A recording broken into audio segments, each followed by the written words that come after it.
నమస్తే, welcome to meta news. ఇక మ్యాటర్లోకి వచ్చేస్తే, పరీక్షలో ఫెయిల్ అయితే పేపర్ వాల్యుయేషన్ బాగోలేదనటం, ఎన్నికల్లో ఓడిపోతే ఈవీఎంలు సరిగ్గా లేవని, ట్యాంపరింగ్ జరిగిందని అనుమానాలు వ్యక్తం చేయటం హాస్యాస్పదంగా ఉంటుంది. తాజాగా ఏపీలో 2024 ఎన్నికల్లో ఘోర ఓటమి పాలైన వైసీపీకి అస్సలు దిక్కుతోచడం లేదు. అందుకే ఈవీఎంలు సరిగ్గా లేవని, ట్యాంపరింగ్ జరిగి ఉంటుందని రకరకాల అభాండాలు వేస్తుంది. ప్రతి సందర్భంలోనూ ఈవీఎంలపైన అనుమానాలు వ్యక్తం చేయటం, నానాయాగి చేయటం మామూలైపోయింది.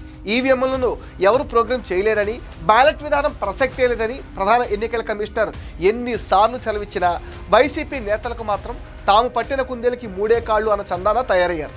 ఎన్నికల్లో ఘోర పరాజయం పైన వైసీపీ ఆత్మ పరిశీలన చేసుకోవడానికి బదులు ఆత్మవంచన చేసుకుంటుందన్న అభిప్రాయం కూడా ఇప్పుడు వ్యక్తం అవుతుంది. కేవలం ఈవీఎంలలో ట్యాంపరింగ్ చేయడం వల్లే తాము ఓడిపోయినట్లు వైసీపీ అధినేత మాజీ ముఖ్యమంత్రి వైఎస్ జగన్మోహన్ రెడ్డితో పాటు ఆ పార్టీ నాయకులు నమ్ముతున్నారు. అందుకే ఈవీఎంలకు బదులుగా బ్యాలెట్ల ద్వారా ఎన్నికలు నిర్వహించాలని వైసీపీ డిమాండ్ చేస్తుంది.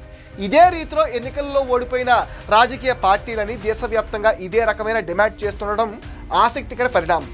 కాంగ్రెస్ పార్టీ అగ్రనేత రాహుల్ గాంధీ ఈ విషయంలో ఈసీ పైన తీవ్ర విమర్శలు చేశారు. త్వరలో బీహార్లో కూడా ఈవీఎంలు ట్యాంపరింగ్ చేయడానికి బీజేపీ ప్రయత్నిస్తుందని రాహుల్ ఆరోపించడం తీవ్ర కలకలం సృష్టించింది. ఎంత ఖర్చైనా ఈవీఎంలను పక్కన పెట్టాలని, బ్యాలెట్ పేపర్లను తీసుకురావాలని డిమాండ్ చేస్తున్నాయి పార్టీలు.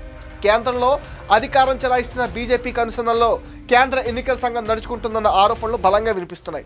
ఎన్నికల్లో ఈవీఎంలను ట్యాంపరింగ్ చేయడం అసాధ్యమని ఈసీతో పాటు సుప్రీంకోర్టు కూడా నమ్ముతుంది.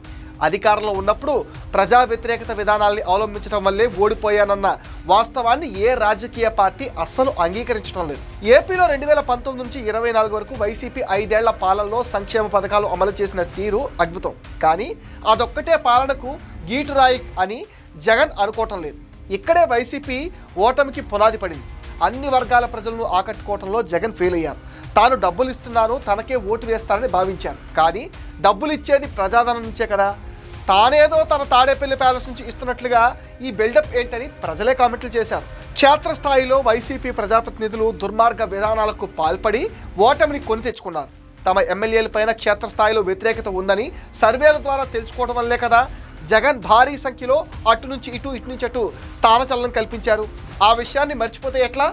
ఇప్పటికైనా ఈవీఎంల ద్వారానే ఓడిపోయామంటూ తమను తాము వంచుకోవటం ఆపేయాలి. ఏపీలో సాయంత్రం 6 గంటల తర్వాత ఎక్కువ నియోజకవర్గాల్లో పోలింగ్ శాతం పెరిగింది.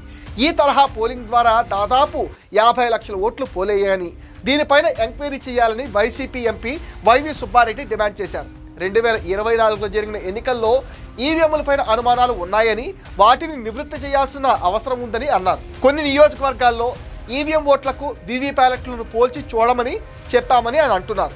ఈవీఎంలో బ్యాటరీ పైన కూడా సందేహాలు ఉన్నాయన్నారు. వీవీప్యాలెట్ల కంపారిజన్ చేయమని ఈసీ తెగేసి చెప్పిందన్నారు. సీసీ ఫుటేజ్ విడుదల చేయాలని అడిగితే నిరాకరించిందన్నారు. ఈ వ్యవహారంలో పారదర్శకత లేదని, అందుకే బ్యాలెట్ విధానంలో ఎన్నికలు జరగాలని డిమాండ్ చేశారు. గతంలో జగన్ చేసిన విధంగానే బాబాయ్ వైవి సుబ్బారెడ్డి బ్యాలెట్ పైన మమకారం చూపిస్తున్నారు. ఈవీఎం అనేది ఓట్లు నమోదు చేసే యంత్రమేనని, దాన్ని ఎవరూ నియంత్రించలేరని ఈసీ చెబుతున్నా వైసీపీ నేతలు దాన్ని పరిగణనలోకి తీసుకోవటం లేదు.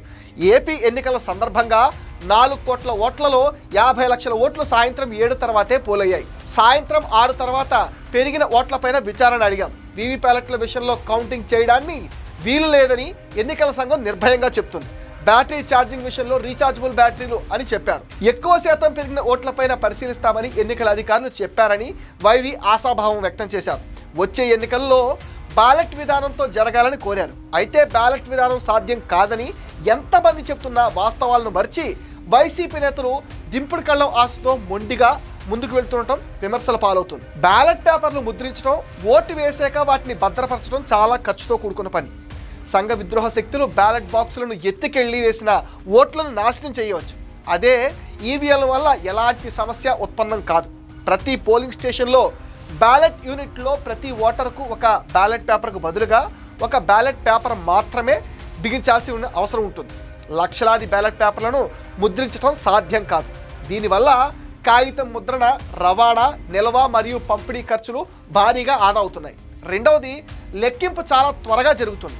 సాంప్రదాయ వ్యవస్థలో సగటున 30 నుంచి 40 గంటలతో పోలిస్తే 2 నుంచి 3 గంటల్లోనే ఫలితాలు ప్రకటించవచ్చు. ఈవీఎంలో ఓటింగ్ విధానంలో చల్లని ఓట్లు లేవు. మునుపటి సార్వత్రిక ఎన్నికల ఫలితాలు అనేక నియోజకవర్గాల్లో గెలిచిన అభ్యర్థులు మరియు రెండవ అభ్యర్థి మధ్య గెలిచిన తేడా కంటే చెల్లని ఓట్ల సంఖ్య ఎక్కువగా ఉందని చూపిస్తున్నాయి. ఈ మేరకు ఈవీఎంలను ఉపయోగించినప్పుడు ఓటర్ల ఎంపిక మరింత సరిగ్గా ప్రతిబింబిస్తుంది. ఈవీఎంలను రవాణా చేయటం అండ్ భద్రపరచడం కూడా చాలా తేలిక. ఎన్నికలు పూర్తయిపోయి ఏడాది దాటిపోయింది. ఇప్పుడు ఈవీఎంలపైన అనుమానాలు వ్యక్తం చేయటం ఏంటని విమర్శలు అయితే వెల్లువెత్తుతున్నాయి. రాబోయే రోజుల్లో జాతీయ స్థాయిలో అన్ని ఎన్నికలు బ్యాలెట్ విధానంలోనే జరగాలని సూచించాం. అనేక అభివృద్ధి చెందిన దేశాల్లో బ్యాలెట్ విధానం అమల్లో ఉంది. యుఎస్, జర్మన్, యూరోప్ దేశాల్లో బ్యాలెట్ విధానం అమలవుతుందని వైసీపీ నేతలు వాదిస్తున్నారు. అయితే దేశంలో ఓటర్ల సంఖ్య చాలా ఎక్కువగా ఉంది. దేశంలో ప్రస్తుతం ఓటర్ల సంఖ్య 100 కోట్ల పైమాటే. ఇంతమందికి బ్యాలెట్ ద్వారా ఎన్నికలు నిర్వహించడం ఆచరణ సాధ్యం కాదు. ఈవీఎంలలో ఏదో జరిగిపోతుందని భావించడం సరైనది కాదు. 2024 ఎన్నికల్లో ఓటమి నుంచి పాఠాలు నేర్చుకోవాలి. 2029 ఎన్నికల నాటికి తమ పార్టీని బలోపేతం చేసుకునే దిశగా వైసీపీ నేతలు ప్రయత్నించాలని రాజకీయ విశ్లేషకులు అయితే అభిప్రాయపడుతున్నారు. ఇది మెటా న్యూస్ అప్డేట్.